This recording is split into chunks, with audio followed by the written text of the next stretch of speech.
Hello friends, today we are discussing some important MCQ question on previous year examination. The first question is, which of the following is the current source equal to the voltage source in the given circuit? देखिए question बोल रहा है कि circuit में जो current है, current source किस, ये वोल्टेज सोर्स दिया हुआ करंट सोर्स किसके इक्वल है। तो देखिए हम जानते हैं कि इन आइडल केस में, जब आइडल केस होता है डायोड का, तो जब फर्स्ट केस में जब डायोड रिवर्स वाइस में होता है, डायोड इज रिवर्स वाइस, तो डायोड जब रिवर्स वाइस में होता है तो हम डायोड को क्या करते हैं, as a open circuit behave करता है डायोड, यानी कि diode as a open circuit behave करता है। और दूसरा केस जब डायोड जो है, डायोड इज फॉरवर्ड वाइस, तब डायोड जो है as a short circuit behave करता है, यानी कि ये करेगा ऐसे शॉर्ट सर्किट, यानी इसमें तब करंट फ्लो होता है। यानी जब डायोड रिवर्स वाइस में होता है तो आइडल केस में तो डायोड जो है ओपन सर्किट की तरह बिहेव करता है, यानी ओपन सर्किट में जब डायोड ओपन हो जाएगा तो यहाँ करंट कोई फ्लो नहीं होगा, और जब डायोड फॉरवर्ड वाइस में होगा तो डायोड से जो है करंट शॉर्ट सर्किट होगा, तो उससे करंट फ्लो होगा। यह आपको मालूम होना चाहिए, आई होप कि आपको ये पता होगा। तो देखिए सर्किट में ध्यान से, जो हमारा डायोड D2 है ये फॉरवर्ड वाइस में है। अब फॉरवर्ड वाइस कब होता है, जब हमारा पॉजिटिव टर्मिनल, डायोड का पॉजिटिव टर्मिनल जो है किससे जुड़ा हो, पॉजिटिव से, या फिर हम कह सकते हैं कि हाईली किससे जुड़ा हो, पोटेंशियल से, कंपेयर टू नेगेटिव टर्मिनल का। और इसी तरह डायोड D1 देखिए, डायोड D1 हमारा क्या है, रिवर्स वाइस में। तो इस केस में देखिए D1 क्या है, D1 इज ऑफ कंडीशन, और डायोड D2 क्या है, ऑन कंडीशन में है, ऑन कंडीशन में। तो यानी हमारा ये क्या होगा, ओपन सर्किट हो जाएगा। तब ये ओपन हो जाएगा तो यहां से कोई करंट फ्लो नहीं होगी। देखिए इसके इक्विवेलेंट में अगर रेजिस्टेंस, इसके इक्विवेलेंट एक और मैं इधर पे इसका सर्किट बना दूं तो ऐसे हो जाएगा।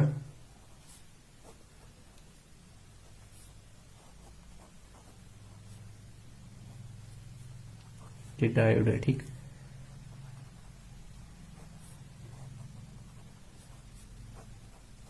ये 5 वोल्ट दिया हुआ है। देखिए अब यहां से करंट फ्लो होगी, ये 20 ओम है, ये 30 है, ये 20 है। अब देखिए इस सर्किट को, इसका इक्विवेलेंट सर्किट है, क्योंकि मैंने बताया कि डायोड जब रिवर्स वाइस में होता है तो एच ए ओपन सर्किट जो है बिहेव करता है। वो हम आइडियल केस को मानते हुए चल रहे हैं, क्योंकि इधर पे आइडियल केस ही लेंगे, क्योंकि यहाँ पर क्वेश्चन में कोई मेंशन किया हुआ नहीं है।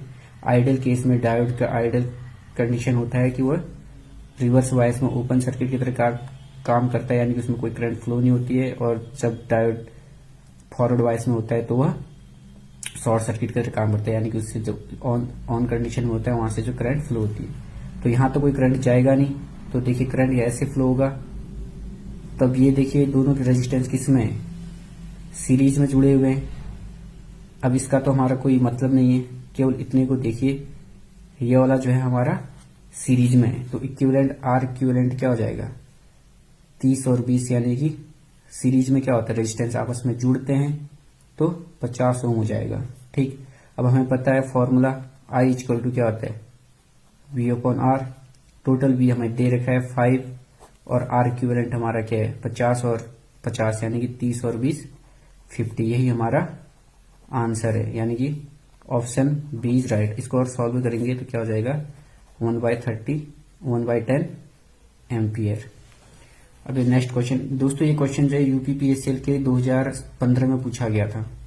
अब दूसरा क्वेश्चन देखिए, एक और ऐसे ही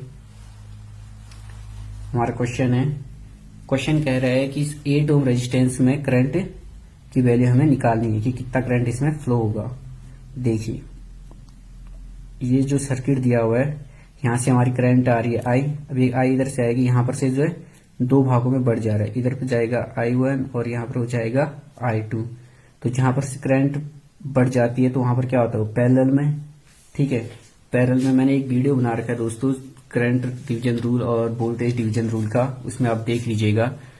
अब यहां पर देखिए इसका इक्विवेलेंट में दूसरा सर्किट बना दूं तो ये रेजिस्टेंस और ये रेजिस्टेंस क्या है, आपस में सीरीज में है, क्योंकि यहां से जो करंट आएगी I2, यही करंट जो है 8 ओम में भी फ्लो होगी। तो इसका जो इक्विवेलेंट रेजिस्टेंस क्या हो जाएगा, सीरीज में आपस में जुड़ जाते हैं, 12 और 8 कितना हो जाएगा 20। तो ये हो जाएगा ये 20 ओम है, ये भी 20 ओम है। यहाँ से वोल्टेज सोर्स लगा हुआ है 48 वोल्ट का, यहाँ से जो है आई फ्लो हो रही है।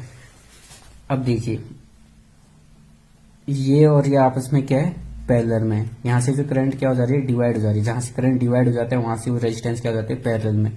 अब यहाँ से दोनों रेजिस्टेंस पैरेलल में है, तो पैरेलल में इक्विवेलेंट कैसे निकालते हैं, are equivalent R1 R2 upon R1 plus R2, या फिर जब अगर सेम रेजिस्टेंस जुड़े होते हैं पैरेलल में तो आप जो है कैलकुलेशन से बचने के लिए आपको ध्यान होगा कि डायरेक्ट उसका क्या हो जाता है आधा, या फिर इस फॉर्मूले में रख के कीजिए या फिर उसे डायरेक्ट आधा कीजिए, आर इक्विवेलेंट क्या आ जाएगा 10 ओम। अब देखिए तो आई क्या होता है V अपॉन आर, V दे रखा है 48 और हमारा आर इक्विवेलेंट निकाला 10, तो ये आ जाएगा 4.8। ये आया हमारा टोटल आई, यानी ये आया हमारा 4.8 आई। अब यही 4.8 आई यहां से डिवाइड हो रहा है दो भागों में।